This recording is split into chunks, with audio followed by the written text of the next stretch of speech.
So according to projection as well, no code or low code roles are going to take over from 2025 and beyond. So previously, if you're a software developer, pretty much everybody needs you when they want to build an app or website. We all know the drill. Right now, there's a lot of people that are not technical that are actually using AI tools to build applications, build businesses across the world and making millions and millions of dollars. So now is the time for the idea guy. If you've got a problem you want to solve for people, real problem.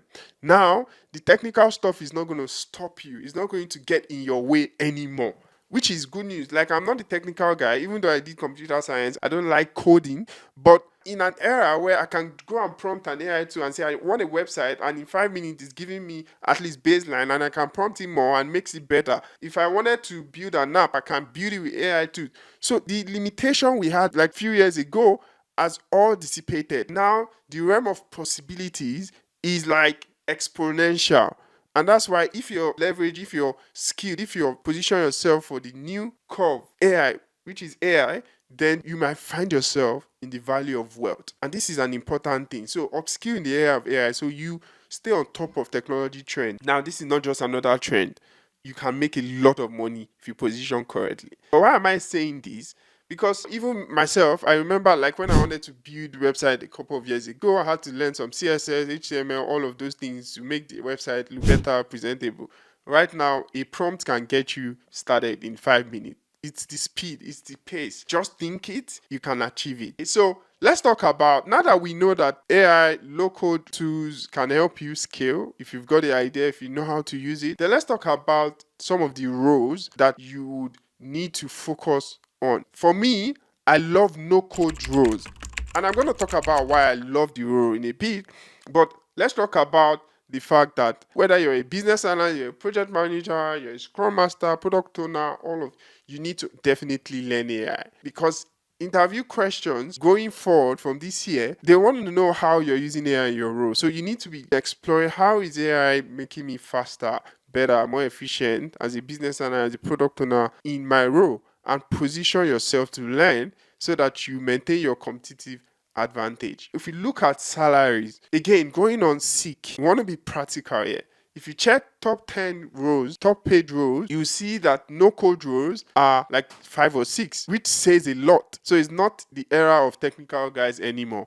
In fact, I think there was an interview a couple of months ago and they asked NVIDIA CEO, what skills should people be learning? And his response was like, it's about soft skills, critical thinking, not really about coding anymore. So the era of coding, you still can get a lot of advantage by being a developer and everything, because it teaches you logical thinking, critical thinking, problem solving, all of that. But there's a lot that can be achieved without learning how to code right now because of the advancement in the AI. All right, let's get to some of these no-code tech roles that I am passionate about, because I've gotten results for a lot of people who are now working in those roles. So I'm not telling you something that I have not done. Anything I say is something I genuinely believe in. I've helped people get results in. I don't say things that I've not done myself. I will be very clear and just put that out there. So no code roles that I really love, because you can earn 6-figure salary with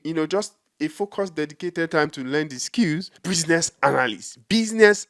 I realized that when I moved to Australia, I was like, oh, there are more business analyst role than product owner role, product manager role, because back home in Nigeria, it was more of product owner, project manager than business analyst. But in Australia, Canada, even UK, I see more of business analyst roles than product owner role. So basically, if you go on Seek and check business analyst, you see thousands of jobs. And what are their average salary? According to Seek, again, average salary is $110,000 Australian dollars. And of course, that's just average.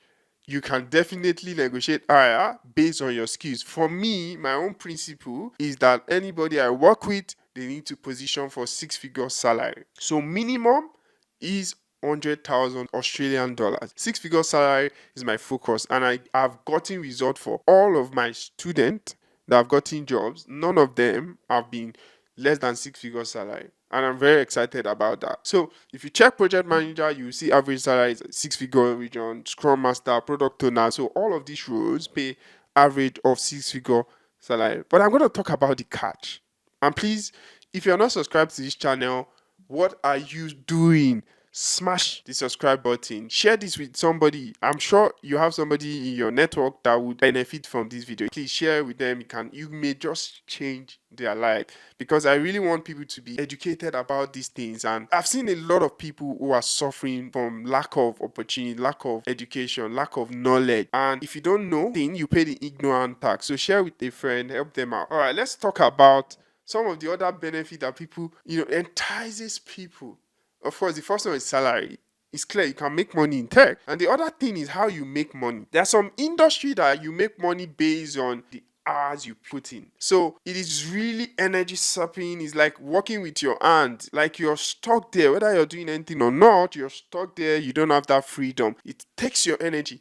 For every job you do, one thing beyond the financial compensation you get should be, what is my energy level on this job? Like, does this job fire me up? Does this job align with my purpose and mission? Does this job really make me a better person? Does this job position me as a key influence that can definitely increase my leverage? For example, I still work in my day-to-day as a business analyst, and I love it as a Scrum Master, business analyst, delivery lead.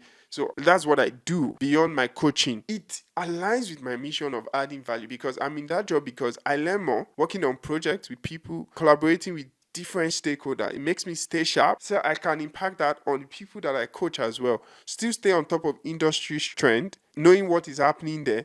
And it gives me so much joy when I contribute to delivering an app that solves problem en masse. By the way, I'm also learning some industry specific skills and gaining more experience. It's important for us whenever we're doing a job to investigate beyond the paycheck at the end of the month. Is this leaving me stressed, tired, frustrated, taking all the time from me doing the things that I love, like spending time with my family? Do they deliberately position me in a way where I need to miss the important part of my existence? Like, do I need to miss the important moment of my life? Like, for example, some jobs, they pay you more on public holidays when you're supposed to have that downtime with your family, or weekend when you're supposed to go to church, relax, spend time with family. They pay you for night shift where you're supposed to sleep and take care of your health. By the way, if you're not sleeping, you're dying. It reduces your lifespan. I'm not the one that said it. And this is something you can read from the book by Matthew Walker, Why We Sleep. So you're going for night shift, staying awake and working, you're reducing your lifespan, because sleep does a lot of things in our body that we can give credit for. So I digress. So you need to check the energy level. The work I am doing currently, does it sap my energy? Does it align with my goals and values? If it does not, you need to think about how then do I position myself for opportunities in another job that can give me more energy, give me leverage, give me peace of mind. All of these things are important conversation to have in this new year. At the end of the day, there's only so much joy your paycheck can give you genuinely. After you've earned that job for 6 months, it's the salary, and you're almost just doing it to pay your bills. But how does the job itself leave you feeling? You need to investigate that and take action for your life.